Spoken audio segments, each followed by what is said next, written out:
All right, welcome team. Chris Cunningham from Harcourt's Cooper & Co. on the beautiful North Shore. And I'm here this morning with Suzanne Isherwood from Mortgage Express to have a chat about the current finance environment and lending and go through some of those questions which are certainly on the tips of people's tongues. Now, Suzanne, you've been in the finance industry for about 23 years and a broker for over half of that. That's correct? Yeah. You've brokered over $500 million in lending, and for the past 3 years, you've been one of Mortgage Express's top 5 brokers in the country. Wow, that's pretty cool achievements. So that not only tells me that you've had plenty of experience and clearly you know what you're talking about, but also you've helped with a lot of people obtain a lot of lending through a lot of change just recently. Yeah. Yeah, absolutely. It's been quite a lot of change over the last few months, particularly recently. So it's challenging times, but it's great being able to help people. Yeah, cool. Okay, so let's just dive on in. So I think probably the big questions that people have at the moment are the options around mortgage payments each month and so the financial hardship. Do you mind if we just go through those, the various options that we have?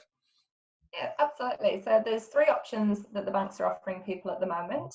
And firstly, what I want to reiterate to people is that if you feel you're going to suffer from financial hardship, is to come and ask the question and have that discussion straight away with your advisor or your bank. We're here to help, and sooner rather than later is the best thing, so we can find out what option is going to suit you first. So the first option that we've got available is where we can extend the loan term out, so that will drop people's repayments down. So when we say that, if somebody's got an existing mortgage that's got 25 years remaining, we can go back and extend that out to 30 years, and that will lower the repayments. So that's a really good one that some people are taking up. The negative to that is obviously that you pay a little bit more interest because we're extending the loan term back out to the start again. But what most people are putting plans in place is to relook at it in a year's time to see if we can put the repayments back to that 25 or 24-year period. So it gives them a nice saving grace period where it reduces the expenses and people can afford to keep going until we see when we get back to lockdown 3 if they're back to work on lockdown 2. Right. So that's a good one that most people are looking at. We've also got the option of interest only. So this is where people just convert or stop paying principal and just pay interest only on their mortgages. Mm-hmm. So for example, of 500,000, if we stop paying principal and convert it to interest only, that's a saving of $180 a week. So right. A lot of people are looking at that option as well. So it's quite a common and popular choice for people. And that one, sorry. So that one's going to save us a little bit more than each week than extending the term of your loan, or? It would. So the interest only, because you're not paying any principal, it extends your term or reduces your payment. So that example is $180 a week. So that saves you more than the first choice. So the first choice is saving a little bit less. The second choice saves you a little bit more. And then our third choice saves you a lot more in the short term as well. So that's what we call the deferred repayment. And that's what we used to call the mortgage repayment holiday. So what happens there is that we stop paying principal. The principal is stopped for 3 to 6 months. You've got options there. And we add the interest to the loan. So you don't pay anything for 3 months or 6 months. And the interest is just capitalized onto the loan. Mm-hmm. The negative to that is obviously that you're paying a little bit more. You're paying interest on the interest that you're adding back to the loan. But again, we're talking to customers about the option of once they come back, they've got the income, is they can come off that quicker if they want to, so they don't have to take the full 3 months or 6 months period, and then they can go back onto principal and interest. And when things pick up again, they've got the option to fast track lump sums or making increased repayments per week or per fortnight. So there's 3 good choices there that gives people a variation, and you can swap between those choices as well. So some might take interest only and deferred, or they might start at interest only, and if the circumstances change for the worse, they've got the option to go to a mortgage repayment holiday as well. Gotcha. So, so just to go through those again, so we've got option 1, extending the term of our loan. So that's going to cost us the least in the long term, but it's safe at least in the short term. Yeah. Cool. And so that's probably a good option, I'm guessing, for people that might have just taken that short term, you know, their pay's been reduced 10-20% during this period. Yeah. And option 2, so we're changing to interest only. It's going to save us a little bit more short term, but it's going to add a little bit more in the long term to our total repayments. Is that correct? Yeah. So again, if we've taken a bit more of an income hit than that, you might be considering going to that option there just to save yourself a little bit more. And then the final one, obviously our repayment holiday, it does cost quite a lot in the long term, doesn't it? With that compounding interest. Absolutely. So that's why we're telling people that they can come off it earlier if their situation changes, so they're not stuck on 3 months or 6 months holiday. Yeah. So that's probably I guess your last resort, or if you've lost your job and you don't have any income coming in at the moment, that's potentially a good option just to protect the money that you have got at the moment until you find obviously new employment or new work and get some income coming back in, and then jump off it as quick as you can and maybe go back to one of the other options. Yeah, and the banks have been quite flexible, they're being really good, and they're being really quick at turning these around for people in these circumstances. Yeah, okay. So our recommendations is for people, if they're looking at that repayment holiday, just look at what that total bill is going to be at the end of it. I know I had a look at it for us, and if we went the whole 6 months, given our hefty mortgage, like many others, I'm sure, it was a cost of about $15,000 at the end of it. So that's obviously no small chunk of change. So. Just moving on from that, with all of these options, I think a question that I certainly have, and I'm sure others would as well. If I'm thinking, we were going to do the kitchen next year, or we were going to borrow some money to go on a holiday or something like that, or maybe we were wanting to upgrade the house in time, do taking any of these options affect our future borrowing capacity? As in, is the bank going to look back and go, hang on, you couldn't pay then, you had a holiday, and we're going to favour you negatively because of it? No, that's a good question. It's a really good one.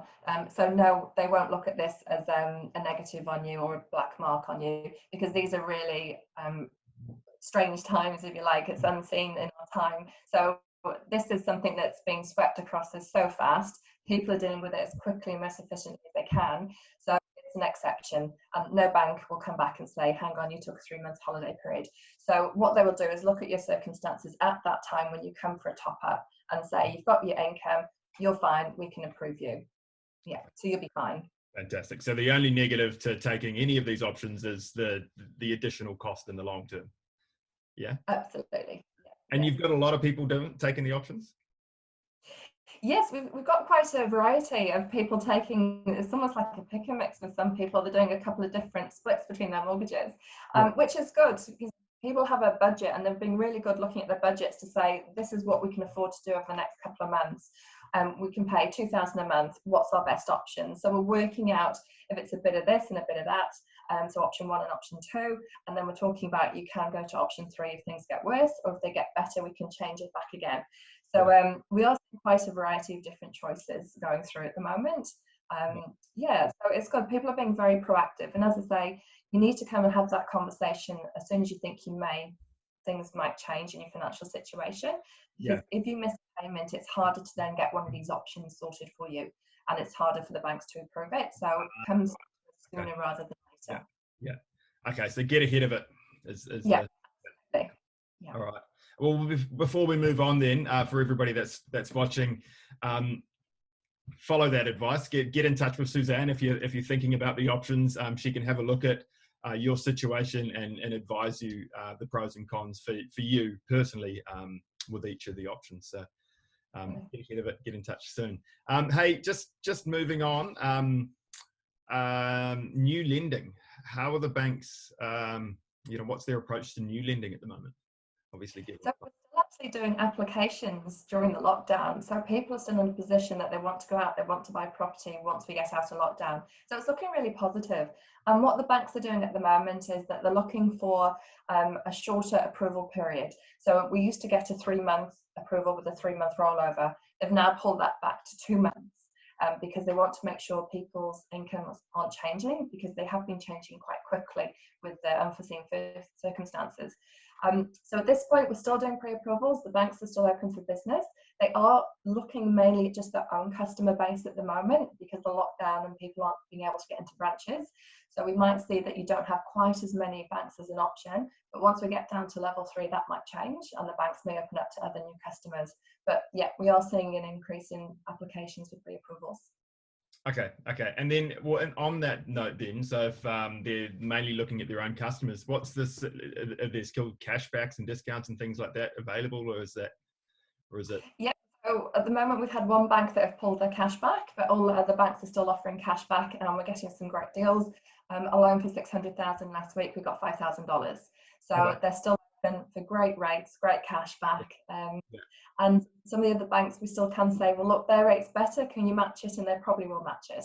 Yeah, which comes back to the importance of using a good broker such as yourself, right, to get those cashbacks and discounts We're and not shy of asking. yeah, absolutely. Cool. Hey, so if I've already got a pre-approval, is that still valid? Yep. So what the banks are asking for now, if you've got a pre-approval that's existing, they just want us to get an updated income confirmation from the customers to see that they're still on the same income, or if it has reduced, what the circumstances are. And if it still works on the reduced income, we can still do the approval. If the income has pulled back and it's affected the approval, we just need to drop that level down to what they can afford. And again, it's changing on a weekly basis for some people, but the banks are still looking to approve and just being proactive so they don't put people in a position of hardship going forward. I was just thinking that. So they still want to lend, but they've obviously got their responsible lending criteria that they need to look at and make sure that you're Yes. still in a position to make the repayments. Okay, great.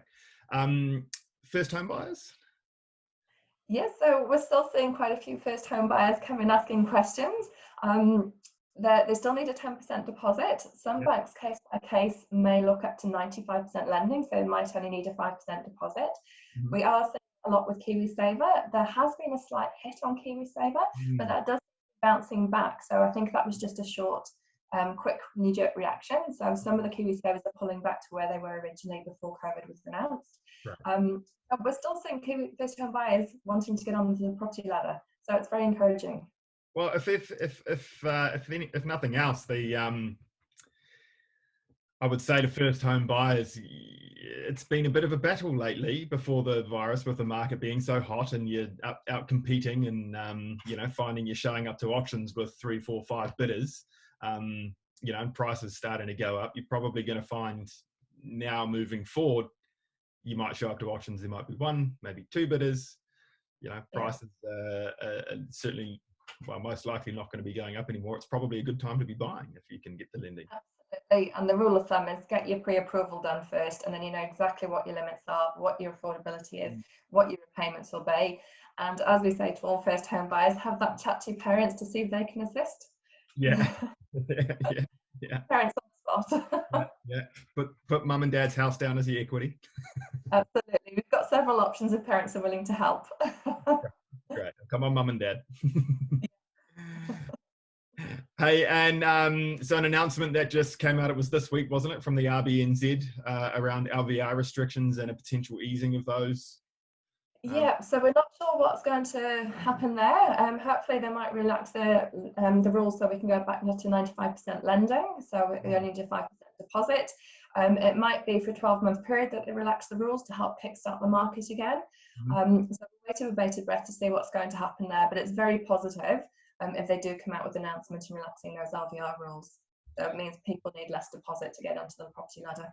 Yeah. So we can see hopefully some more investors coming back in and spurring the market along. Okay, fantastic. So look, just finally before we go, thank you for all of your time and happy birthday for yesterday. Thank you.